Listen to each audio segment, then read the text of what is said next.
Mr. Speaker, I do rise today in support of the rule and in support of the underlying bills.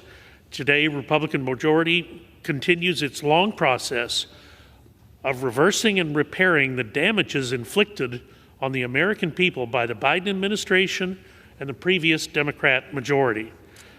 Mr. Speaker, included in the rule is H.R. 3799, the Custom Health Option and Individual Care Expense Arrangement Act, or the Choice Arrangement Act, introduced by my friend from Oklahoma, Kevin Hern.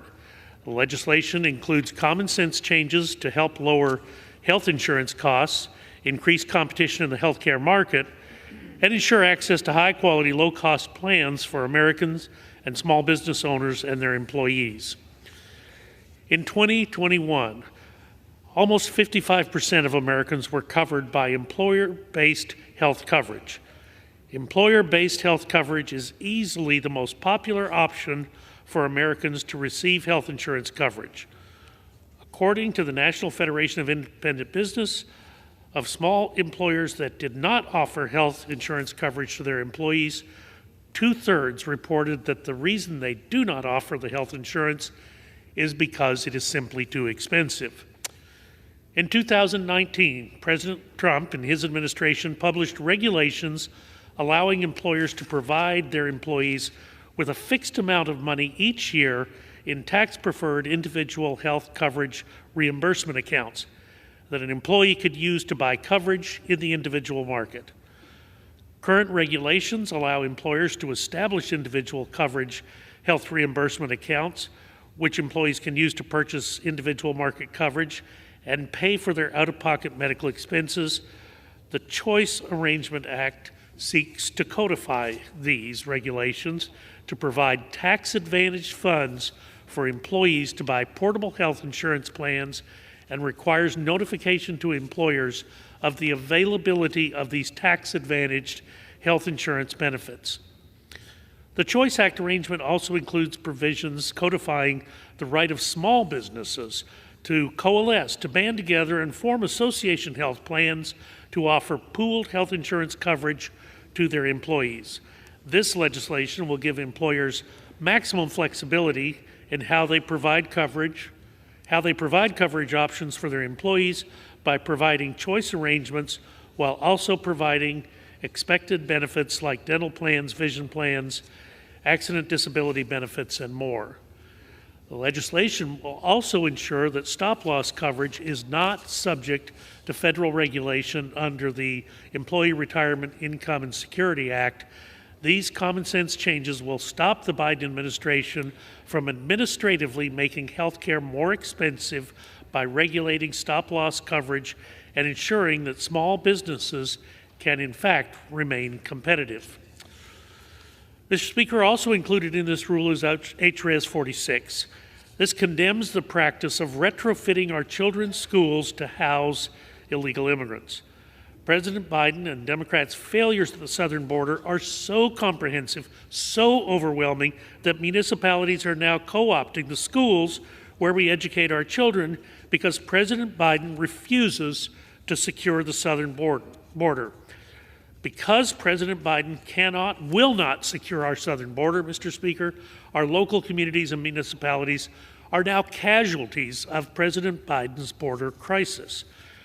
The American people rightfully demand that President Biden and Democrats in Congress acknowledge this crisis.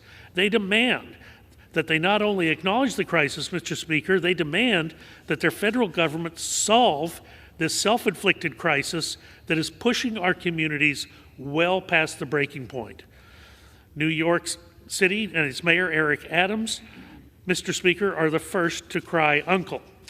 2 months, 2 months, Mr. Speaker, that's how long Mayor Adams and New York City lasted, suffering under conditions of a size and scale not even comparable to the conditions that Texans have been enduring these past 2.5 years under an administration that has only now started to pay attention to this humanitarian crisis when it started to affect their constituents.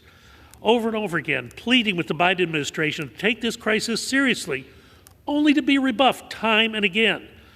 This humanitarian catastrophe can be laid squarely at the feet of the Secretary of Department of Homeland Security, Secretary Mayorkas, and of course President Biden, who've chosen to do nothing rather than be labeled xenophobes by their progressive colleagues for actually enforcing existing immigration law and securing our southern border.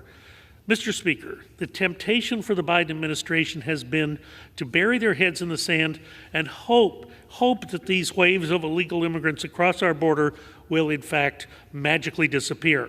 They will not, Mr. Speaker, not until President Biden finally gets serious about the border crisis by demanding that the Secretary of Homeland Security do his job and secure our southern border, or maybe find someone else who can do that job.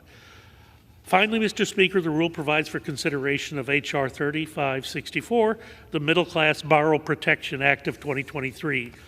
The bill would repeal the Federal Housing Finance Agency's recalibrated single-family pricing framework to guarantee mortgages, and that would charge borrowers with higher credit scores and larger fees to subsidize borrowers with lower credit scores.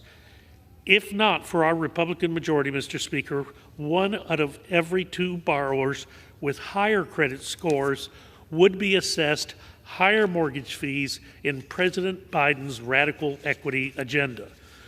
President Biden is telling the American people that if you work hard, if you're responsible with your finances, if you pay your bills on time, you're going to get to subsidize the mortgages of those who did not make the same sacrifices that you did in order to attain a higher credit score. This sends a terrible message to the American people. Mr. Speaker, I thank Mr. Davidson for bringing us this vital piece of legislation that underscores how the Republican majority stands with those middle-class families who have done the right thing and should not be pushed by a radical administration that is obsessed with radical wealth distribution schemes.